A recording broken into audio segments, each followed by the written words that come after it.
ගංජ ගැව්වහම කන්න පුළුවන් වෙන්නේ ඇයි. හරියට පාවිච්චිකරොත් ඖෂධයක් වෙන ඕනවට වඩා භාවිතාකරොත් මද්‍රව්‍යයක් බවට පත්වෙන කංසා මර්ජෝන ගංජ එහෙම නැත්තම් කැනබි කියලා හඳුන්වන මේ ස්වභාවික ද්‍රව්‍ය පාවිච්චි කරහම ඇයි අපිට අධික බඩගින්නක් එන්නේ. ඒක සිද්ධ වෙන්නේ මෙහෙමයි. කංසා ඔයාගේ මොලේ එන්ඩෝ කැනමිනොයිඩ් පද්ධතියටයි බලපෑම් කරන්නේ. හරියට අරක්වැනි මද්‍රව්‍ය ඔයාගේ මොලය හා සුෂුම්නාව ඇතුළු මධ්‍යම ස්නායු පද්ධතියට බලපෑම් කරනවා වගේ.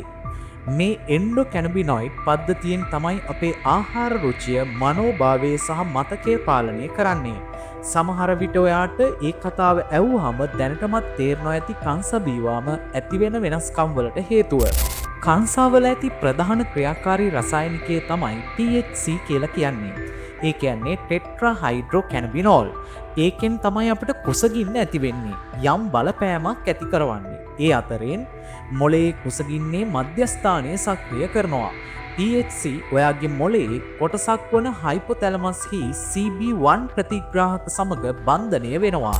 ඒක ඔයාගේ මොලයට බඩගිනියයි සිතීමට පොළඹවනවා. සමහර විට ඔයා මේ දැන් කාලා හිටියා. ඩොපමයින් එහෙම නැත්නම් හොඳ හැඟීමක් ඇති කරන හෝමෝනය වැඩි කරවනවා. ඩොපමයින් ඉහළ මට්ටමක තියෙද්දී ආහාර ගැනීමට අමතර ආශාවක් දැනෙන්න ගන්නවා. ඒ නිසා ඔයාත් වැඩිපුර ආහාරවලට ආශා කරනවා. ඒ වගේම ඔයාගේ ඉන්ද්‍රියන් ඉහළ නංවනවා. විශේෂයෙන් සුවඳ සහ රසය සම්බන්ධ ඉන්ද්‍රියන් වල ආහාර සම්බන්ධයෙන් වඩා හොඳ සුවඳක් සහ රසයක් ඇති කරවනවා. මේ දේත් ඔයාව වැඩි වශයෙන් කෑමට පොළඹවනවා. ඒවගේම තමයි ග්‍රෙලින් නොහොත් කුසගින්නේ හෝමෝනය වැඩි කරනවා. THC මගින් ඔයාගේ ශරීරයට ආහාර ගැනීමට සංඥා කරන ග්‍රෙලින් මට්ටමත් වැඩි කරනවා.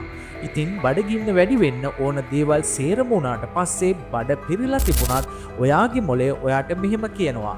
ඒක පුදුම සුවඳක්, මට බඩගිනි, අපි තව කමු කියලා. අපි මේක විනෝදාස්වාදයක් විදිහට හිතුවත් මේකේ බලපෑම් කොයිතරම් ප්‍රබලද කියනවා නම් පිළිකා රෝගීන් හෝ ආහාර රුචිය ඇති අය වැනි ආහාර ගැනීමට අරගල කරන පුද්ගලයින්ට උපකාර කිරීම සඳහා වෛද්‍යවරුන් විසින් කංසා භාවිතා කරන අවස්ථා තියෙනවා. නමුත් ඒ රෝගයාගේ අවශ්‍යතාවය අනුව ඉතාමත් සුළු ප්‍රමාණයක්. ඉතින් හිතන්න අපි කංසා භාවිතා කරන ප්‍රමාණය අනුව අපේ ශරීරයේ ස්වභාවිකව ඇතිවන කුසගින්නේ ක්‍රියාවලියට මොන තරම් නම් බලපෑමක් ඇති කරනවා ඇද්ද?